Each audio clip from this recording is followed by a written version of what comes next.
Join us as we dive into the wild world of government auctions and take you behind the scenes to uncover the cool and unique ways bidders from across America are utilizing the items they've won on Municibid, like an ambulance repurposed into a work truck to a city bus converted into an RV, and so much more. Welcome to the Municibid Podcast.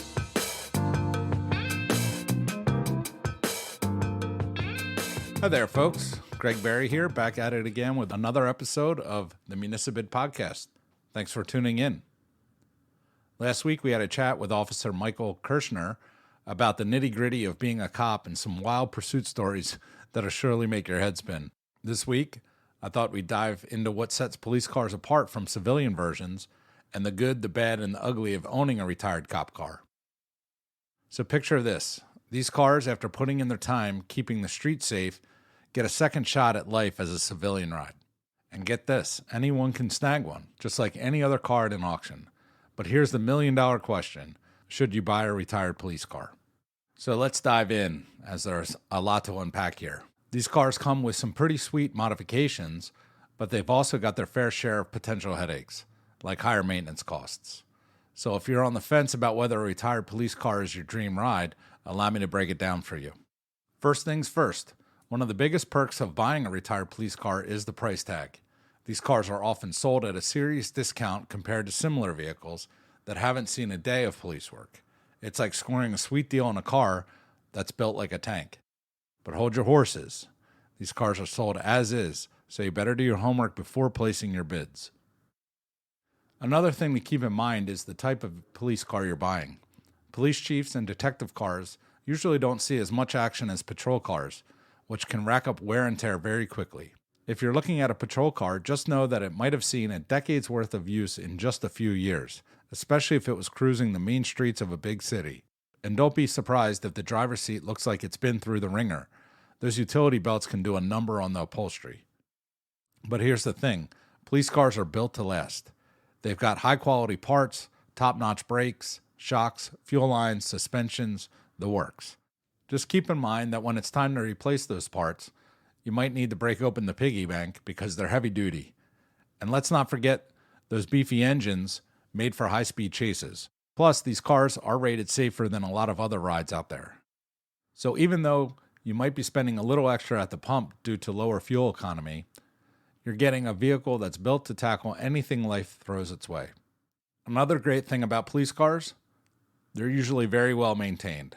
Departments stick to the manufacturer's maintenance schedules because they can't afford to have any hiccups while they're out there keeping the peace.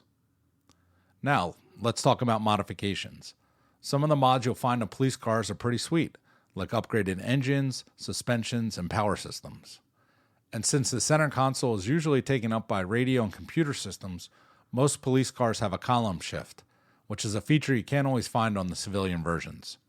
But some modifications might cause some issues for you, like holes in the roof where the lights used to be, or scratches from removed vinyl decals. Some police vehicles have the back seats removed and replaced with a cage. Sometimes the department keeps the back seats and reinstalls them, so you end up with brand new seats. Other times you might be rolling without any back seat at all. It's all about weighing the pros and cons and figuring out what you're cool with. Check what police equipment, if any, is sticking around with the vehicle. Most of the time, all the police gear gets stripped out unless you can prove you work for another department. Things like radios and light bars are usually gone. However, lights installed inside the headlights and rear lights of a vehicle usually stay put. If you're running a business and need a work vehicle with flashing lights, snagging a retired police car can save you a ton of money and time. All you'd have to do is swap out the light bulbs for an amber color. You might be able to use another color, but double check your local laws just to make sure.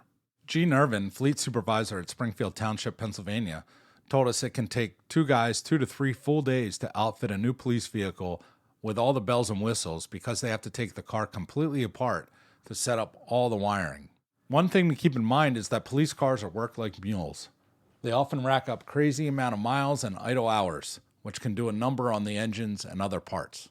But depending on where the car was stationed, it might not have seen as much hard use. Highway patrol cars, for example, don't go through the same kind of wear and tear as cars used for inner-city driving. When you're cruising around in a retired police car, people might drive a little differently around you. They might think it's an unmarked car and give you a little more respect on the road. Before you go all in on a retired police car, there are a few key questions you'll want to ask. Find out about the idle hours on the car, whether it comes with its own keys or a fleet key, and if it includes any police equipment. You'll also want to know when the car was taken out of service, if it starts, and what type of service it was used for. And if you're not a mechanic yourself, definitely bring one with you to give the car a once-over before placing a bid. They'll know exactly what to look for to make sure that you're getting a quality ride. Now let's talk about some of the most popular police car models over the last few decades. Starting in the 60s and 70s, you've got the iconic Dodge Polara, featured in the original Dukes of Hazzard TV show. Then there's the Ford Mustang SSP from the 80s, known as the Mustang that chases Porsches for a living. And who could forget the Chevy Caprice of the 80s and 90s, lovingly nicknamed Shamu for its whale-like appearance. The Ford Crown Victoria was the king of the police car market for ages before riding off into the sunset in 2011. And nowadays, you're likely to see a bunch of Ford Police Interceptors patrolling the streets, which is a modified version of the Ford Explorer SUV. Other common models are the Chevy Tahoe, Dodge Charger, and Ford Caprice. With the Ford Explorer, the water pump is a common problem and can be a real pain to get to when it needs replacing. So that's a question to ask. In the show notes, we'll link to some of the police car models and their common recalls and issues to watch out for. So, should you buy a retired police car? Well, that's up to you. If you like the extra performance, space, potential cost savings, and don't mind the possible drawbacks like higher fuel costs and maintenance, then it could be a match made in heaven. Just make sure to do your homework, ask a ton of questions, and have a mechanic give it a once-over before pulling the trigger. So what do you think? Are you ready to start hunting for your very own police car? If so, head on over to Municibid and see what catches your eye. With a little bit of research and some careful consideration, you might just find the perfect ride for your needs and your budget. Happy hunting, folks, and don't forget to buckle up and obey the speed limit, even if you're driving a retired police car. Thank you for tuning in to the Municibid podcast.